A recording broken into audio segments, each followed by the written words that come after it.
እስራኤል ለሶማሊላንድ የሰጠችው የሀገርነት እውቅና አንደኛ ወሩን ተሻግሯል። ከማንም ቀድማ ለሀገሪቱ እውቅና ልትሰጥ የነበረችው ኢትዮጵያ የመግባቢያ ሰነድም የፈረመችው ኢትዮጵያ ግን ጥንቃቄ የተሞላበት ዝምታን መርጣለች። ይህ ጥንቃቄ በአንድ በኩል ይታይ እንጂ በሌላ ጎን ለሀርጌሳ እውቅና ከሰጠቻት ቴልአቪቭ ጋር እስከ ውጭ ጉዳይ ሚኒስትሮች ደረጃ የደረሰ ግንኙነት በሁለቱ ሀገራት መካከል የሚካሄዱ ስልጠናዎች ቀጥለዋል። ይህን ተከትሎ ስለ ኢትዮጵያ፣ ሶማሊላንድ፣ እስራኤል፣ ሶማሊያ፣ የተባበሩት አረብ ኤምሬትስ፣ ቱርክ፣ ዩናይትድ ስቴትስ አሜሪካ ስማቸው ደጋግሞ እየተነሳ አዳዲስ ትንተናዎችም በህትመት ውጤቶች ላይ እየተነበቡ ናቸው። ለአብነት ኮንቨርሴሽን ላይ በወጣ ተታም ተከታዩ ምልከታ ሰፍሯል። በአሁኑ ወቅት ኢትዮጵያ ለባህር መዳረሻ በከፍተኛ ሁኔታ በጅቡቲ ላይ ጥገኛ ናት። በሶማሊላንድ የሚገኘው የበርበራ ወደብ ለኢትዮጵያ ፖለቲካዊ መረጋጋት ያለውና ከመልክዓ ምድራዊ አቀማመጥ አንጻር ምቹ የሆነ መዳረሻን ያቀርባል። ኢትዮጵያ እንደ አውሮፓውያን አቆጣጠር በጥር 2024 ራሷን ከሶማሊያ ከለየችው ሶማሊላንድ ጋር የመግባቢያ ሰነድ ለመፈረም ለምን እንደፈለገች ይህ ሁኔታ ያስረዳል። ምንም እንኳን ስምምነቱ በሰፊው ተግባራዊ ባይሆንም የዓለም አቀፉን ማህበረሰብ ትኩረት ወደ ሀርጌሳ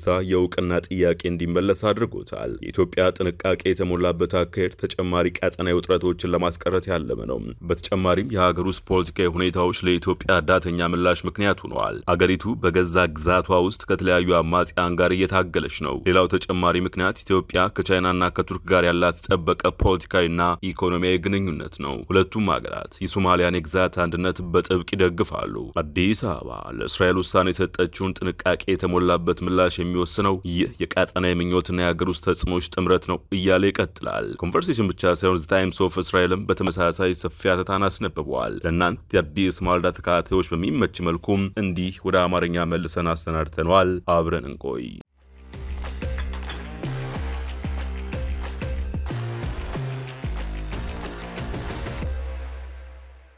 በትሬስት ዩኒቨርሲቲ የዓለም አቀፍ ግንኙነት ተባባሪ ፕሮፌሰሩ ፌዴሪኮ ዶናሊ የእስራኤል የሶማሊላንድ እውቅና በሂደት ላይ ያሉ ስትራቴጂካዊ ስሌቶች በሚል ርዕስ በኮንቨርሴሽን ላይ ያሰራጩት ጽሑፍ እንዲህ ሲል ይጀምራል። ሶማሊላንድ እንደ አውሮፓውያን አቆጣጠር በ1991 ከሶማሊያ ነጻነቷን ብታውጅም በዓለም አቀፍ ደረጃ እንደ ሉዓላዊት ሀገር እውቅናን አላገኘችም። አንድ ግዛት ሉዓላዊ ሀገር የሚሆነው ነጻነቱ በተባበሩት መንግስታት እውቅና ሲያገኝ ነው። በዚህም ምክንያት ሶማሊላንድ በተባበሩት መንግስታት ውስጥ ወንበር የሌላት ሲሆን በዓለም አቀፍ ሕግ መሰረትም እንደ ሶማሊያ አካል ተደርጋ ትቆጠራለች። ይሁን እንጂ ሶማሊላንድ ምርጫዎችን ታካሂዳለች። በአንጻራዊ ሁኔታ የተረጋጋ የውስጥ ደህንነትን ትጠብቃለች። በተጨማሪም ምንም እንኳን መደበኛ ዲፕሎማሲያዊ እውቅና ባያገኙም ከኢትዮጵያ ከዩናይትድ ስቴትስ እና በቅርቡ ደግሞ ከእስራኤል እየጨመረ የመጣ መደበኛ ያልሆነ ዲፕሎማሲያዊ ግንኙነትን እያገኘች ትገኛለች። ይህ እየጨመረ የመጣው ፍላጎት አንድን ጂኦፖለቲካዊ ቅራኔ ያጎላል። ይኸውም ዓለም አቀፋዊ እውቅና ያላገኘ የፖለቲካ አካል በቀይ ባህር ቀጠና በአፍሪካ ቀንድ በኩል ባለው የኤደን ባህረ ሰላጤ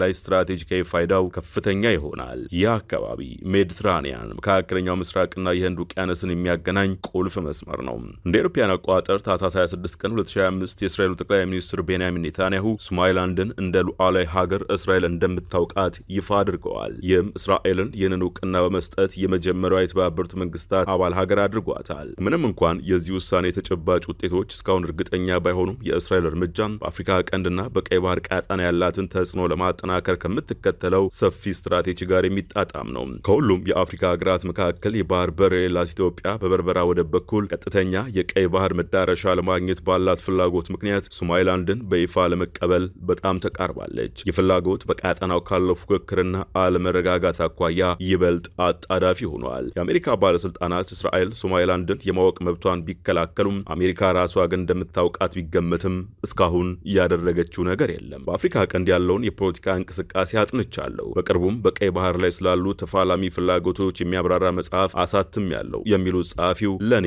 ይህ የቅርብ ጊዜ እድገት ሁለት ቁልፍ ጥያቄዎችን ያስነሳል ይላሉ። የሶማሊላንድ ስትራቴጂካዊ ጠቀሜታ ምንድን ነው? አሁን ለምን ከፍተኛ ፍላጎት ሊኖር ቻለ? ባጭሩ ሶማሊላንድ አስፈላጊ የሆነችው በዓለም ላይ እጅግ ወሳኝ ከሆኑ የባህር መስመሮች በአንዱ ላይ ስለምትገኝ ነው። አሁን ያለው ቀጠናዊ አለመረጋጋት መደበኛ እውቅና ባይኖራቸውም እንኳ ደህንነትን መዳረሻንና ፖለቲካዊ መረጋጋትን መስጠት የሚችሉ አጋሮች አስፈላጊነትን ጨምሮታል። እስራኤል ለሶማሊላንድ የሰጠችውን እውቅና በዋናነት በቀጠና የደህንነትና በስትራቴጂካዊ መረጋጋት ረገድ ገልጸዋለች። በቀይ ባህር ላይ ያሉ የባህር መስመሮችን የመጠበቅና በአፍሪካ ቀንድ እየጨመሩ የመጡ ስጋቶችን የመመከት አስፈላጊነትን እንደ ምክንያት ትጠቅሳለች። ይሁን እንጂ ከነዚህ ከተገለጹት ምክንያቶች ባሻገር እስራኤል በብሔራዊ ደህንነት ጉዳዮች ተገፋፍታለች። የጥቅምት 7 ቀን 2023 ጥቃትና እስራኤል በጋዛ ያካሄደችው ወታደራዊ ዘመቻን ተከትሎ ተከትሎ በቀይ ባህር ቀጠና ያሉት ስትራቴጂካዊ ቅድሚያ የሚሰጣቸው ጉዳዮች አስፈላጊነትን ጨምረዋል። ሶማሊላንድ በኤደን ባህረ ሰላጤ ላይ ያላት መገኛ ግዛቱና እዚያ መገኘት ያላቸው ማናቸውም የውጭ አካላት በዓለም ላይ በጣም አስፈላጊ የሆኑትን የባህር ላይ እና የውሃ ውስጥ የመገናኛ መስመሮችን ለመቆጣጠር በሚያስችል ሁኔታ ላይ ያስቀምጣቸዋል። በተለይ ለእስራኤል አሳሳቢ ሆነው በአቅራቢያው በሚገኘው የመን ውስጥ እንዳሉት የሁቲ ተዋጊዎች ባሉ ከኢራን ጋር በተሰለፉ አካላት የሚሰነዘረው ስጋት ነው። ከሶማሊላንድ ጋር ግንኙነት መፍጠር ስትራቴጂካዊ ጥልቀት፣ ስትራቴጂክ ዴፕዝ እና የቅድመ ማስጠንቀቂያ ስርዓት የመዘርጋት አቅምን ይሰጣል። ኢራን የባህር መስመሮችንና የቀጠናውን ደህንነት ኢላማ በሚያደርጉ የውክልና ኃይሎች ፕሮክሲ ፎርስስ አማካይነት ቀጥተኛ ያልሆነ ተጽዕኖ የማሳደር አቅም አላት። የመን ውስጥ በሚገኙ የሁቲ ሚሳኤሎችና ድሮኖች በመርከቦች ላይ የሚሰነዘሩ ጥቃቶች ከሶማሊላንድ ጥቂት ርቀት ላይ የሚፈጸሙ ናቸው። በሶማሊላንድ ውስጥ መገኘትን ማረጋገጥ ወይም በቀላሉ እንዳጋር በእሷ ላይ መታመን እስራኤል የሁቲዎችን እንቅስቃሴ ለመቆጣጠርና በባህር ትራፊክ ላይ የሚሰነዘሩ ስጋቶችን ለመመከት ያላትን አቅም ያሳድጋል። በቀጠናው መገኘትን ማጠናከር በዲፕሎማሲያዊ በኢኮኖሚና በቱርክ ረገድ በመላው ቀጠናው በሚደረገው ወታደራዊ ተሳትፎ እየታየ ላለው የሳውዲ አረቢያና የቱርክ እየጨመረ የመጣ ተጽዕኖ እንደ ሚዛን ማስተካከያ ካውንተር ዌት ያገለግላል። እስራኤልም ሆነች የተባበሩት አረብ ኤሚሬትስ ሶማሊላንድን በአንጻራዊ ሁኔታ ከየትኛውም ወገን ያልወገነችና በአፍሪካ ቀንድ ያለውን የቱርክና የሳውዲ ተጽዕኖ ለመቀነስ አቅም ያላት አካል አድርግ ይመለከቷታል። ለእስራኤል ከሶማሊላንድ ጋር መሳተፍ የተሰላ ስጋት ካልኩሌትድ ሪስክ ሲሆን ይህም ስትራቴጂካዊ ጥቅሞቹ ከዲፕሎማሲያዊና ፖለቲካዊ ስጋቶች ይበልጣሉ በሚል እምነት ላይ የተመሰረተ ነው። ኢትዮጵያ ለሶማሊላንድ አስፈላጊነት እድገት ሌላዋ አቀጣጣይ ካታሊስት ናት። እንደ አውሮፓውያን አቆጣጠር በ1993 የኤርትራ መገንጠል ኢትዮጵያን የባህር በር የሌላት መሬት ቆልፍ ሀገር አድርጓታል። በአሁኑ ወቅት ኢትዮጵያ ለባህር መዳረሻ በከፍተኛ ሁኔታ በጅቡቲ ላይ ጥገኛ ናት። በሶማሊላንድ የሚገኘው የበርበራ ወደብ ለኢትዮጵያ ፖለቲካዊ መረጋጋት ያለውና ከመልክዓ ምድር አቀማመጥ አንጻር ምቹ የሆነ መዳረሻን ያቀርባል። ኢትዮጵያ እንደ አውሮፓውያን አቆጣጠር በጥር 2024 ራሷን ከሶማሊያ ከለየችው ሶማሊላንድ ጋር የመግባቢያ ሰነድ ለመፈረም ለምን እንደፈለገ ይህ ሁኔታ ያስረዳል። ምንም እንኳን ስምምነቱ በሰፊው ተግባራዊ ባይሆንም የዓለም አቀፉ ማህበረሰብ ትኩረት ወደ ሀርጌሳ የእውቅና ጥያቄ እንዲመለስ አድርጎታል። የኢትዮጵያ ጥንቃቄ የተሞላበት አካሄድ ተጨማሪ ቀጠናዊ ውጥረቶችን ለማስቀረት ያለመ ነው። በተጨማሪም የሀገር ውስጥ ፖለቲካዊ ሁኔታዎች ለኢትዮጵያ ዳተኛ ምላሽ ምክንያት ሆነዋል። ሀገሪቱ በገዛ ግዛቷ ውስጥ ከተለያዩ አማጽያን ጋር እየታገለች ነው። ሌላው ተጨማሪ ምክንያት ኢትዮጵያ ከቻይናና ከቱርክ ጋር ያላት የጠበቀ ፖለቲካዊና ኢኮኖሚያዊ ግንኙነት ነው። ሁለቱም ሀገራት የሶማሊያን ግዛት አንድነት በጥብቅ ይደግፋሉ። አዲስ አበባ ለእስራኤል ውሳኔ የሰጠችውን ጥንቃቄ የተሞላበት ምላሽ የሚወስነው ይህ የቀጠና ምኞትና የሀገር ውስጥ ተጽዕኖች ጥምረት ነው። ዋሽንግተን በይፋ የሶማሊያን ግዛት አንድነት መደገፏን ቀጥላለች። ይህም በዋነኝነት በሞቃዲሾ ከሚገኘው የፌዴራል መንግስት ጋር ባላት የጸረ ሽብርተኝነት ትብብር ምክንያት ነው። ይሁን እንጂ እስራኤል ለሶማሊላንድ የሰጠችው እውቅና በአሜሪካ ስትራቴጂካዊና የፖሊሲ ክበቦች ውስጥ ያለውን ክርክር ዳግም እንዲቀሰቀስ አድርጎታል። አንዳንዶች የሶማሊላንድን እውቅና ይደግፋሉ። እነዚህ ወገኖች ለአሜሪካ የደህንነት ፍላጎትና ለዓለም አቀፍ ንግድ ያላትን ጠቀሜታ እንደ ምክንያት ያነሳሉ። ከሞቃዲሾ ጋር ያለውን ዲፕሎማሲያዊ ግንኙነት ሙሉ በሙሉ ሳያቋርጡም ከሶማሊላንድ ጋር ያለውን ግንኙነት በሂደት የማሳደግ ፍላጎት እየጨመረ መጥቷል። በአሜሪካ ውስጥ ያለው አብዛኛው ክርክር ትኩረት የሚያደርገው በራሱ በእውቅናው ጉዳይ ላይ ነው። ነገር ግን ይህ ትኩረት ትልቅ መዘዝ ሊኖረው የሚችለውን ሌላ ነጥብ የመዘንጋት ስጋት አለው። ይህም ሶማሊላንድ ልታስቀምጥ የምትችለው አርያነት ፕሬዚደንት ነው። ሶማሊያን እንደፈረሰች ሀገር ፌልድ ስቴት፣ ሶማሊላንድን ደግሞ እንደ ዲሞክራሲያዊ አድርገው የሚገልጸው የተለመደ አቀራረብ ነገሩን በጣም አቃሎ የሚያይ ነው። እንደ ብዙዎች የመገንጠል ንቅናቄዎች ሳይሆን ሶማሊላንድ በቅርቡ የተመሰረተም የፖለቲካ አካል አይደለም። በዚህ ምክንያት ከላይ ከሚታየው ውስጣዊ አንድነቷ በስተጀርባ ጥልቅና ቀጣይነት ያላቸው የመከፋፈል መስመሮች ይገኛሉ። ሀርጌሳ በይገባኛል የምትይዛቸውን ግዛቶች በሙሉ አትቆጣጠርም። በተለይም የምስራቃዊ ክልሎች የሶማሊላንድን ስልጣን ሙሉ በሙሉ ተቀብለውት አያውቁም። ይህ መከፋፈል እንደ አውሮፓውያን አቆጣጠር በ2022 እና 2023 መካከል በላሳን ወደ ውስጥ ለተከሰተው ግጭት መንስኤ ሆኗል። የአካባቢ ሚሊሻዎች አካባቢውን የተቆጣጠሩ ሲሆን በአሁኑ ጊዜ በሶማሊያ ውስጥ እንደ አንድ የፌዴራል ግዛት እውቅና አግኝቶ ራሱን በራሱ የሚያስተዳድር አካል ሆኖ ያገለግላል። የሶማሊላንድ እየጨመረ የመጣው ስትራቴጂካዊ ፋይዳ ያልተፈቱ ውስጣዊ መከፋፈሎችን ይሸፍናል። ይህ ሁኔታ በአሁኑ ወቅት በጂኦፖለቲካ ውስጥ የታየውን ሰፊ አዝማሚያ ያሳያል። ይኸውም ከህጋዊ እውቅና ይልቅ መረጋጋትና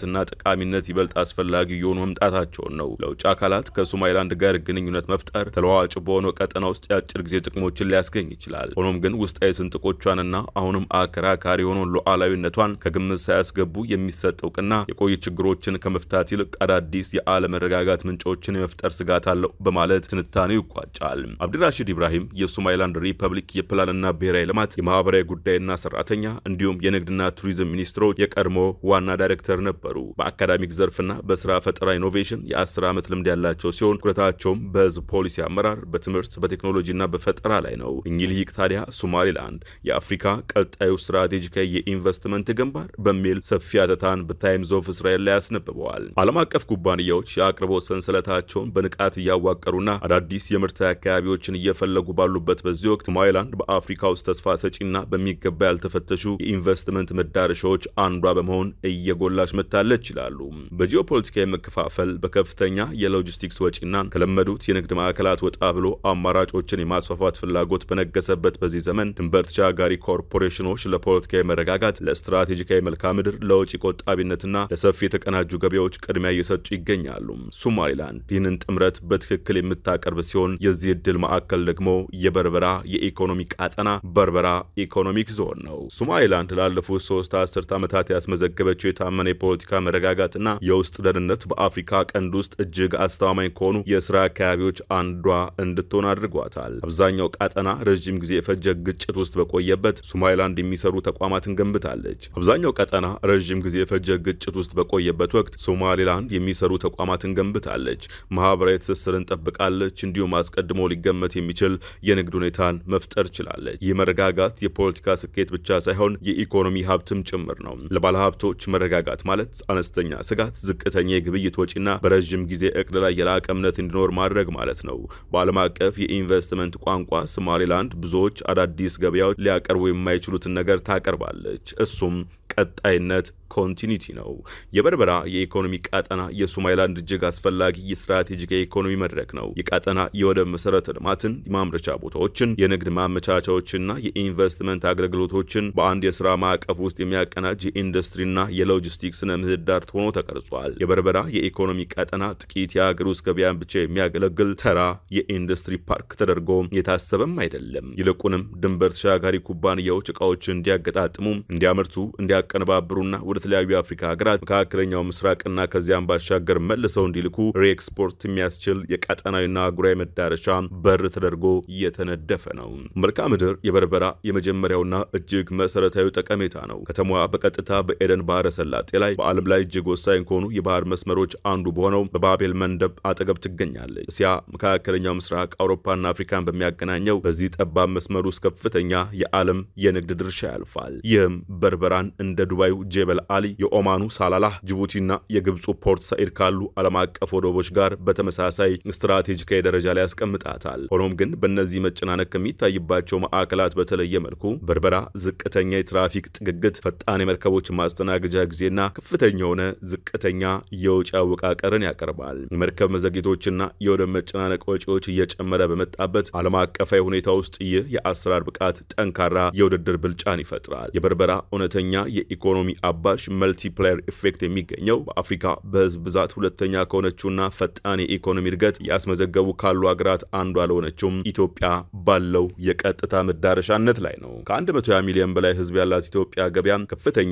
የገቢ እቃዎች ፍላጎት ያለው ሲሆን በንግድ እንቅስቃሴውም ከመዋቅራዊ ሁኔታ አንጻር በውጭ ወደቦች ላይ ጥገኛ ነው። በርበራ ለዚህ ገበያ ቀጥተኛና ሉዓላዊ የሆነ የባህር መስመር መዳረሻን ያቀርባል። ይህ ሁኔታ ለድንበር ተሻጋሪ ኩባንያዎች ብርቅዬ ዕድልን ይፈጥራል። ይህም ነባር መዳረሻዎች ላይ የሚታየው መጨናነቅና እየጨመረ የመጣውን ወጪ በመቀነስ ለኢትዮጵያ ገበያ በብቃት የሚያገለግሉ የማምረቻና የማከፋፈያ ስራዎችን ለማቋቋም ያስችላቸዋል። ከኢትዮጵያ ባለፈ የበርበራ የኢኮኖሚ ቀጠና በኮሜሳና በአፍሪካ አህጉራዊ ነጻ የንግድ ቀጠና አማካይነት በዓለም ላይ ካሉ ትልልቅ የተቀናጁ ገበያዎች መካከል የሁለቱም መዳረሻ ያቀርባል። ኮሜሳ ብቻውን በምስራቅና ደቡብ አፍሪካ ከ560 ሚሊዮን በላይ ሸማቾችን የሚወክል ሲሆን አፍሪካ አህጉራዊ ነጻ የንግድ ቀጠና ደግሞ ከ1.4 ቢሊዮን በላይ ህዝብና ከ3 ትሪሊየን ቢሊዮን ዶላር በላይ አጠቃላይ የሀገር ውስጥ ምርት ጂዲፒ ያለውን አህጉራዊ ገበያ ያገናኛል። ለብዙ ሀገራት ኩባንያዎች ይህ ማለት በበርበራ የሚካሄድ ምርት በጥቃቅን የሀገር ውስጥ ገበያ አይገደብም ማለት ነው። ይልቁንም ለአህጉራዊ ስፋት ያለውን መድረክ ያመቻቻል። በበርበራ የኢኮኖሚ ቀጠና ውስጥ የተገጣጠሙ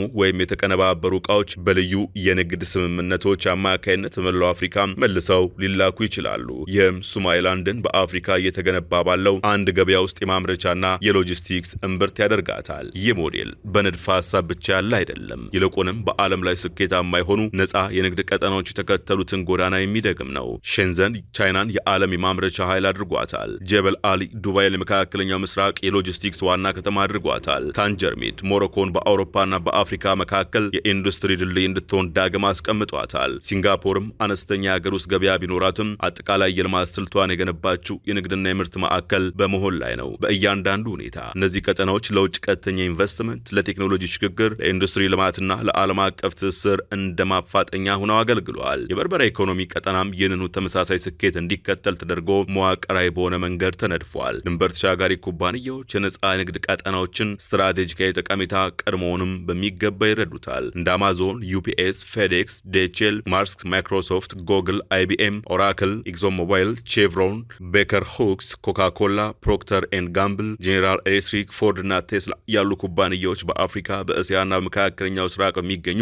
ልዩ የኢኮኖሚ ቀጠናዎች ውስጥ በሰፊው ይንቀሳቀሳሉ። እነዚህ ኩባንያዎች መሰል አካባቢዎችን የሚጠቀሙት የሕግና ደንብ እንቅፋቶችን ለመቀነስ፣ የታክስ ጫናዎችን ለማቃለል፣ የውጭ ሀገር ባለቤትነት መብትን ለማረጋገጥ፣ የአእምሮ ንብረት መብቶቻቸውን ለመጠበቅ እንዲሁም የሸቀጦችና የካፒታል ዝውውርን ለማፋጠን። በበርበራ የኢኮኖሚ ቀጠና ውስጥ የመጀመሪያዎቹ የኢንዱስትሪ ተከራዮች መካከል በተባበሩት አረብ ኤምሬትስ የሚገኘው ግዙፉ የምግብ ኩባንያ IFFCO አንዱ ሲሆን ኩባንያው የምግብ ዘይት ማቀነባበሪያና ማሸጊያ ፋብሪካ በመገንባት ወደ አፍሪካ ገበያዎች ኤክስፖርት ማድረግ ጀምረዋል። በተጨማሪም በርካታ ዓለም አቀፍና ቀጠናዊ የሎጂስቲክስ የንግድና የማምረቻ ኩባንያዎች የበርበራ ወደብንና የኢኮኖሚ ቀጠናው ማዕቀፍ ለመጋዘን፣ ዳግም ኤክስፖርት፣ ሪኤክስፖርትና ለኮሪደር ንግድ እየተጠቀሙበት ይገኛሉ።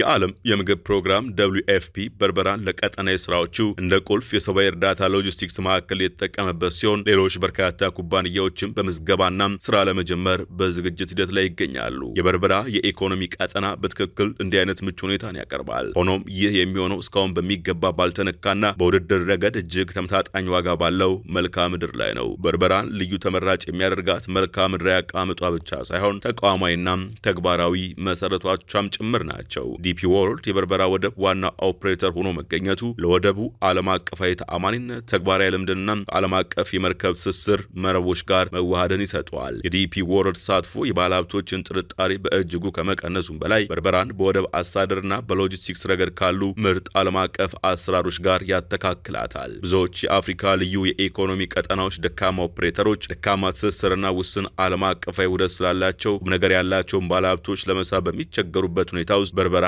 አብዛኞቹ ቀጠኖቿን ለመገንባት የሚያልሙትን ብቃት አሁን ላይ ቀድማ ይዛለች። ከስትራቴጂካዊ መልክዓ ምድሩና ከመሰረተ ልማቱ በተጨማሪ የበርበራ ኢኮኖሚ ቀጠና ከዓለም አቀፍ ምርት ተሞክሮች ጋር የተጣጣመ ተወዳዳሪ የኢንቨስትመንት ማዕቀፍ ያቀርባል። በዚሁ ቀጠና ውስጥ የሚሰሩ ኩባንያዎች ቀለል ያሉ የጉምሩክ ስነ ስርዓቶች፣ ለግብዓቶችና ለካፒታል ዕቃዎች ከቀረጥ ነጻ የማስገባት እድል፣ ሙሉ የውጭ ሀገር ባለቤትነት፣ በሶማሊላንድ ልዩ የኢኮኖሚ ቀጠናዎች ባለስልጣን ስር በሚገኝ አንድ ማዕከል ዋን ስቶፕ ሾፕ የሚሰጥ ፈጣን የፍቃድ አገልግሎትና ተለዋዋጭ የካፒታል ዝውውር ስልቶች ተጠቃሚ ይሆናሉ። ከአሰራር አንጻር ሲታይ የበርበራ ኢኮኖሚ ቀጠና ከቀጠናዊ ተወዳዳሪዎቹ አንጻር ዝቅተኛ መጨናነቅ፣ ፈጣን የጭነት ማጣሪያ ጊዜና ዝቅተኛ የሎጂስቲክ ወጪን ያቀርባል እያለ ይቀጥላል ጽሑፉ። የበርበራ ኢኮኖሚያዊ ቀጠና የኢንዱስትሪ አቅም ሰፊና ዘርፈ ብዙ ነው። እንደ ኤሌክትሮኒክ፣ የቤት ውስጥ መገልገያ መሳሪያዎች፣ ተሽከርካሪ መለዋወጫዎች፣ የታዳሽ ኃይል መሳሪያዎችና የግንባታ ቁሳቁሶች ያሉ ቀላል ማምረቻዎችና መገጣጣሚያዎች ፈጣን እድሎችን ይሰጣሉ። እንደ ዳታ ማዕከላት ያሉ ዲጂታል መሰረተ ልማቶችም በርበራን የአፍሪካ ገበያዎችን ከመካከለኛው ምስራቅና ከእስያ የቴክኖሎጂ አውታሮች ጋር የሚያገናኝ ዲጂታል መግቢያ በር ሊያደርጓት ይችላሉ። እስራኤል እንደ አውሮፓውያን አቆጣጠር ታህሳስ 26 ቀን 2025 የሶማሊላንድ ሪፐብሊክን በይፋ በድጋሚ ማወቋ ጠንካራ ገበያ ምልክት ያስተላለፈ ሲሆን ይህም ዓለም አቀፋዊ እምነትን ከማሳደጉም በላይ ዓለም አቀፍ ግንኙነትን አፋጥኗል። ይህም የበርበራን ስትራቴጂካዊ ቦታና የበርበራ ኢኮኖሚያዊ ቀጠና ለድንበር ተሻጋሪ ኩባንያዎች የታመነና ከዓለም አቀፍ ደረጃዎች ጋር የተጣጣመ የኢንቨስትመንት መድረክ መሆኑን አጠናክሮታል። ለድንበር ተሻጋሪ ኩባንያዎች የኢኮኖሚ አመክንዮው አሳማኝ ነው። የቀጣዩን የእድገት አርማ ስለሚፈልጉ ድንበር ተሻጋሪ ኩባንያዎች የበርበራ ኢኮኖሚ ቀጠና ብርቅዬና ወቅታዊ የሆነ እድልን ያቀርባል። እሱም አስተማማኝ የፖለቲካ ድባብ፣ በዓለም አቀፍ ደረጃ ተወዳዳሪ የሆነ የወደብ መሰረተ ልማት፣ የአፍሪካ ትልቁ ገበያ መዳረሻ፣ ከአህጉራዊ የንግድ ስምምነቶች ጋር መዋሃድና በዓለም አቀፍ ደረጃ ተወዳዳሪ የሆነ የወጪ አወቃቀር ነው። በርበራ እንድትታወቅ መጠበቅ አያስፈልጋትም የሚሉት የቀድሞ ባለስልጣን ይልቁንም የአፍሪካ ቀንድ ቀጣዩ ዋና የንግድና የማምረቻ ማዕከል ለመሆን ራሷን እያዘጋጀች ነው ይላሉ። ለባለ ሀብቶችና ለዓለም አቀፍ ኩባንያዎች ጥያቄው ሶማሊላንድ በኢኮኖሚው ረገድ ፋይዳ ይኖራታል የሚለው ሳይሆን የአፍሪካን የኢንዱስትሪ መልክዓ ምድር ቀጣይ ምዕራፍ ለመቅረጽ ቀድመን እንገነባለን ወይ የሚለው ነው በማለት የቀድሞ የሀርጌሳ ሹመኛ አተታቸውን ይቋጫሉ። በሁለቱ አተታዎች በቀጥታም ሆነ በገደምዳሜ እንደተመላከተው ኢትዮጵያ እጅግ ጥንቃቄ የተሞላበትን አካሄድ መርጣለች። ይህን አካሄድ ብትከተልም ቅሉ ከእስራኤል ጋር በሁለቱ ጌዲዮኖች ጌዲዮን ሳርና ጌዲዮን ጢሞቴዎስ እንዲሁም ከእነርሱ መለስ ባሉት ባለስልጣናት ተቋማትና ኤምባሲ አማካይነት የሚካሄዱት ግንኙነቶች ግን ተጠናክረው ቀጥለዋል። ለአብነት በአርቲፊሻል ኢንተለጀንስ ኤአይ የታገዙም የሳይበር ጥቃቶችና ጠንካራ ዲጂታል መከላከያ አስፈላጊነት ላይ በአዲስ አበባ በተካሄደው የሳይበር ደህንነት ወርክሾፕ እዚህ ተጠቃሽ ነው። የሳይበር ደህንነት አዝማሚያዎችና ልማት ኢትዮጵያና ዓለም አቀፍ እይታ በሚል ርዕስ የተዘጋጀው የወርክሾፕ የሀገር ውስጥ የዓለም አቀፍ ባለሙያዎችን እንዲሁም ከመንግስት ተቋማትና መንግስታዊ ካልሆኑ ድርጅቶች የተጣጡ ባለድርሻ አካላትን አሳትፏል። በኢትዮጵያ የእስራኤል አምባሳደር አብርሃም ንጉሴ የሳይበር ደህንነት ከጥቂት የቴክኒክ ባለሙያዎች ስጋትነት አልፎ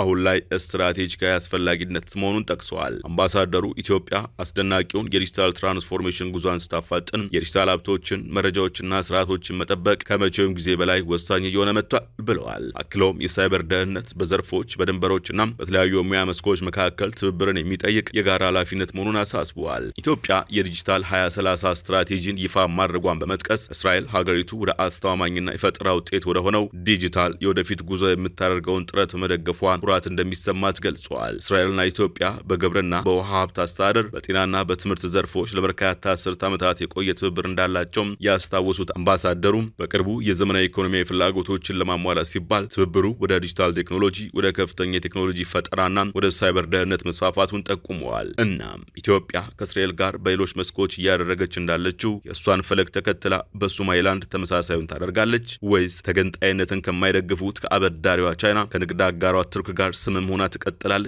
የሚለው ወደፊት ምላሽ ያገኝ ይሆናል። የዛሬውን የማልዳ ትንታኔ በዚሁ ቋጨን። አዲስ ማልዳን ሰብስክራይብ፣ ላይክ እና ሼር ማድረግን አይዘንጉ። ጤና ይስጥልን።